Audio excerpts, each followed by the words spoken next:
A ver, ¿qué pasaría si nos dijeran que la clave para la transformación espiritual más profunda está en algo que la mayoría vemos solo como un impulso biológico?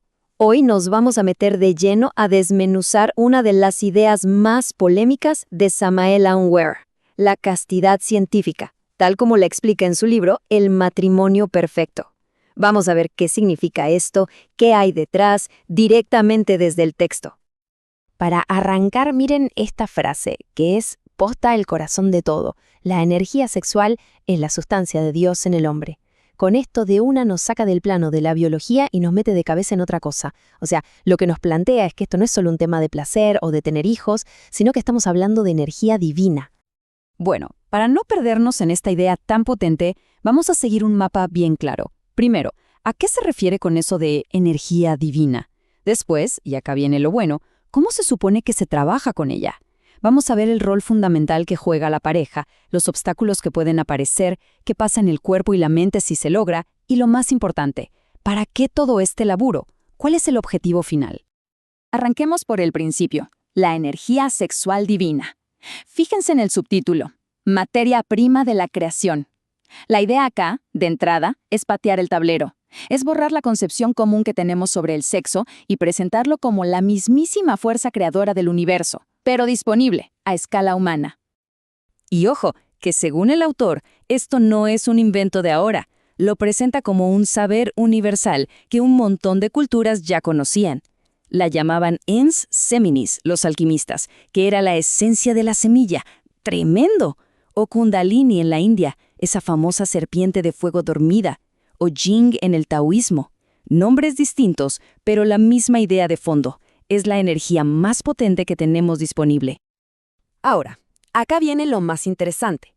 Si es tan poderosa, ¿cómo se maneja esta energía?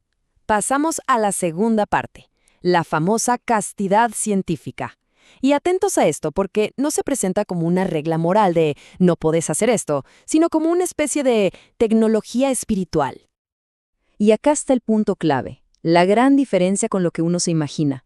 Cuando escuchamos castidad, al toque pensamos en abstinencia, en aguantarse, en reprimir. Pero el texto insiste en que esto es todo lo contrario. No se trata de negar el impulso, sino de usarlo de otra manera. Es una técnica activa para transformar esa energía, para redirigirla hacia adentro y hacia arriba, en lugar de expulsarla. Y esta práctica es mucho más que algo físico, Involucra un control total de la respiración para que sea calma, rítmica, de las emociones para que no haya desbordes y sobre todo exige un amor real, profundo y consciente por la pareja. La idea es dejar atrás el deseo puramente mecánico, casi animal, y elevarlo a otra categoría. Es un laburo completo, de cuerpo, mente y corazón. Y este laburo, aclara el texto, no se puede hacer a solas. Acá entra de lleno la tercera parte, el rol sagrado de la pareja. No la ve como dos personas y ya, sino como la unión de dos polos cósmicos, un verdadero laboratorio de alquimia. Esta diapositiva lo resume perfecto. La idea es que la pareja une dos principios del universo. Por un lado, lo masculino como la chispa, la electricidad, el fuego. Por otro lado, lo femenino como el imán, el magnetismo, el agua que recibe esa chispa. Y es en la conexión consciente de estas dos fuerzas donde, según el texto, se enciende el verdadero fuego interior.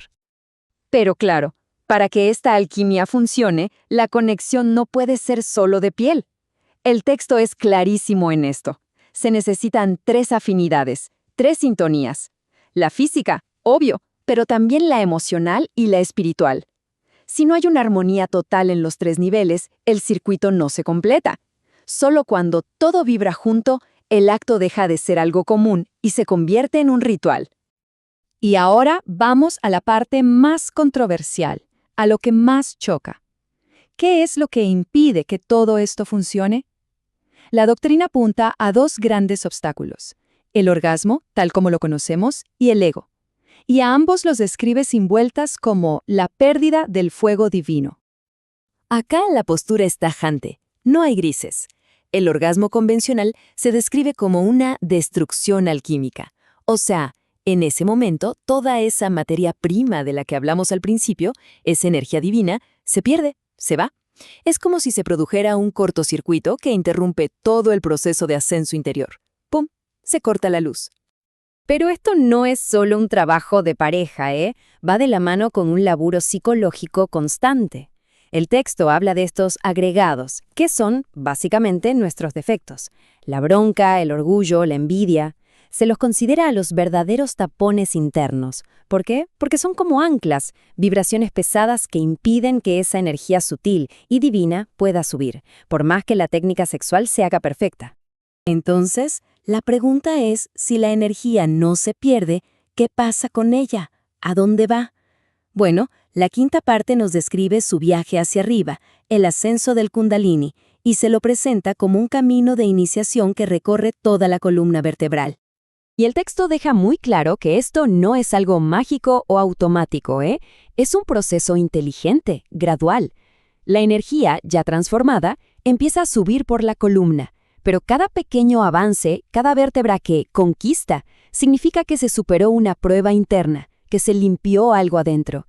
Y ese avance es el que va despertando nuevas capacidades, nuevas percepciones. Y con todo esto llegamos a la pregunta del millón. ¿Para qué tanto lío?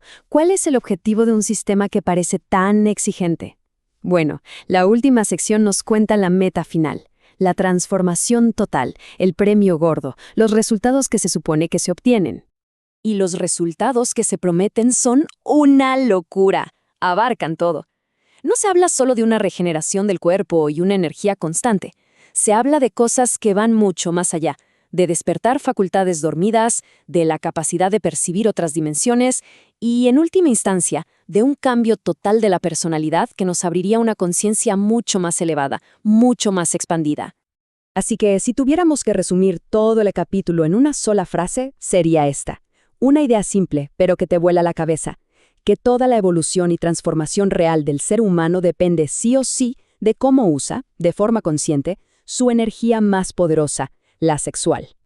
Y cerramos este análisis con la pregunta que lo resume todo. Una pregunta que queda ahí, picando. ¿Puede una práctica sexual entendida de esta forma tan distinta a la habitual ser la llave para redefinir por completo la conciencia humana? La búsqueda de esa respuesta, parece, es el viaje al que invita este texto.